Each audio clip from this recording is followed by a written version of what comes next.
Olá pessoal, tudo certo? Eu sou o Nitz e o vídeo de hoje é um assunto que eu acho bem interessante. Como é que a gente pode analisar uma startup?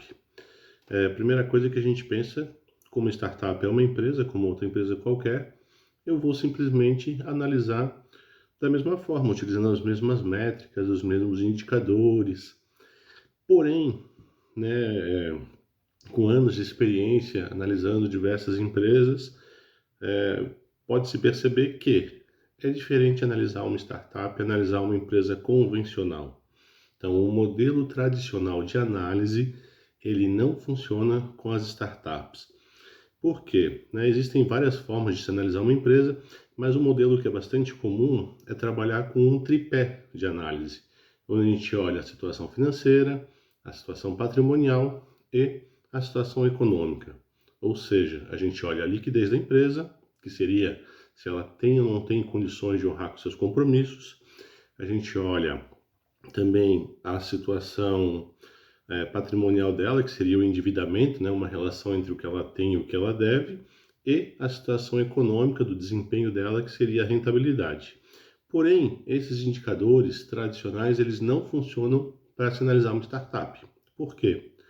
A situação de liquidez, como startup tem pouca dívida, pode dar um índice completamente distorcido, até dar uma falsa impressão de ter muito recurso em caixa, mas na verdade é simplesmente um indicador distorcido de liquidez em função de um passivo circulante muito pequeno, por exemplo. Então não é um indicador interessante para analisar uma startup.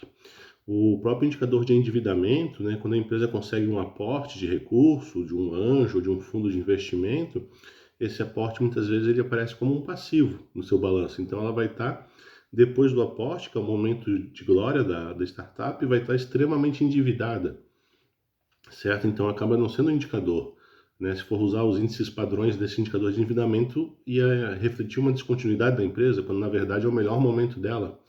E mesmo a rentabilidade, porque muitas vezes, na maioria das vezes, uma startup ela não alcançou o ponto de equilíbrio, então ela tem prejuízo, não tem uma rentabilidade positiva, consequentemente esse indicador ele ia mostrar um resultado bastante ruim, certo? Mas se esses indicadores tradicionais não funcionam, como é que a gente pode trabalhar? Então, como é que eu posso medir o desempenho? Existem vários indicadores que são específicos de startups.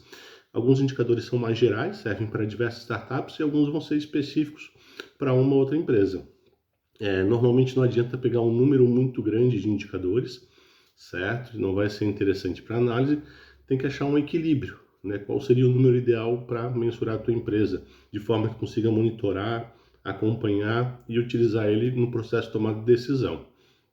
Aqui eu vou trabalhar alguns indicadores específicos de startups que podem ser utilizados em diferentes empresas. Então, primeira questão é o desempenho.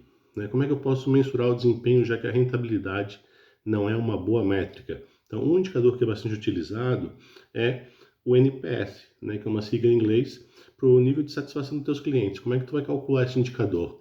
Então, em vez de fazer uma série de perguntas para ver se o teu cliente tal não está satisfeito, via de regra o NPS ele funciona com uma pergunta só. Então, tu pergunta para o teu cliente, de 0 a 10, qual é a possibilidade dele indicar a tua empresa para um amigo? Essa pergunta ela é bastante reveladora, certo? Por quê? Porque a gente considera que os que indicarem nota 10 ou indicarem nota 9 vão ser promotores da sua marca, vão ser clientes que vão trazer mais clientes. Os que indicarem nota 7 ou 8 vão ser pessoas neutras. E as pessoas que indicarem de 0 a 6 vão ser pessoas que vão falar mal da tua marca, vão ser detratores, Vão ser pessoas que vão falar ruim da tua empresa.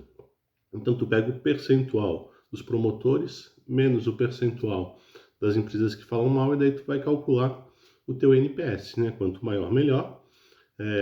Cada setor tem alguma característica de NPS.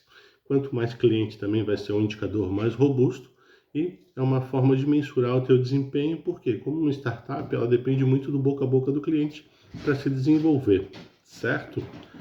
Outro indicador que a gente pode utilizar no lugar dos indicadores tradicionais, por exemplo, a liquidez não é um bom indicador, como é que eu posso mensurar a situação da empresa? Um indicador que é bastante utilizado para essa questão financeira é o quanto que ela está queimando de caixa mensalmente, que a gente chama de burn rate. Porque como ela não tem ainda lucro, ela não tem o desempenho positivo, ela acaba queimando caixa. Então, qual é o burn rate da tua empresa? 10 mil por mês, 5 mil por mês, 2 mil por mês?